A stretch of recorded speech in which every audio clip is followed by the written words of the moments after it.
കനത്ത മഴയിൽ അടിമാലിയിൽ മണ്ണിടിച്ചിൽ. കുരിശുപാറ ടൗണിൽ വ്യാപാര സ്ഥാപനങ്ങൾ പ്രവർത്തിച്ചിരുന്ന കെട്ടിടത്തിന് പുറകുഭാഗത്തേക്ക് സമീപത്തുണ്ടായിരുന്ന വലിയ മൺതിട്ട ഇടിഞ്ഞു വീണു. കഴിഞ്ഞ ദിവസവും സമാന രീതിയിൽ ഇവിടെ മണ്ണിടിച്ചിൽ ഉണ്ടായിരുന്നു. കാലവർഷം ശക്തമായതോടെ മണ്ണിടിച്ചിൽ ഭീതിയിലാണ് അടിമാലി കുരിശുപാറ ടൗണിലാണ് വ്യാപാര സ്ഥാപനങ്ങൾ പ്രവർത്തിച്ചിരുന്ന കെട്ടിടത്തിന് പിറകുഭാഗത്തേക്ക് സമീപത്തുണ്ടായിരുന്ന വലിയ മൺതിട്ട ഇടിഞ്ഞു വീണത്. ബുധനാഴ്ച ഉച്ചയോടെയായിരുന്നു അപകടം നടന്നത്. വലിയ ശബ്ദത്തോടെയായിരുന്നു മൺതിട്ട നിലം പതിച്ചത്. ശബ്ദം കേട്ട് ആളുകൾ ഓടി മാറിയതിനാൽ വലിയ അപകടം ഒഴിവായെങ്കിലും ഈ കെട്ടിടത്തിൽ സ്ഥാപനം നടത്തി വന്നിരുന്ന കുരിശുപാറ സ്വദേശിനിയായ ലീലാമ്മയ്ക്ക് നിസ്സാര പരിക്കുകളുണ്ട്. കഴിഞ്ഞ ദിവസവും സമാന രീതിയിൽ ഇവിടെ മണ്ണിടിച്ചിൽ സംഭവിച്ചിരുന്നു. അന്ന് ഇടിഞ്ഞെത്തിയ മണ്ണ് നീക്കി സ്ഥാപനങ്ങൾ പ്രവർത്തനക്ഷമമാക്കി വരികയാണ് വീണ്ടും വലിയ തോതിൽ മണ്ണിടിഞ്ഞ് കെട്ടിടത്തിനും കെട്ടിടത്തിലുണ്ടായിരുന്ന സ്ഥാപനങ്ങൾക്കും കൂടുതൽ നാശം സംഭവിച്ചത്.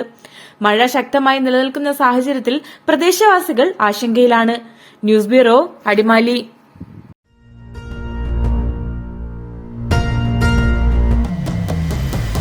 പരമാംഗല്യം ചന്ദ്രമുഖി വധുവായി നീ സ്വർണമയീ ശുഭമീ ബന്ധം ധന്യരാഗം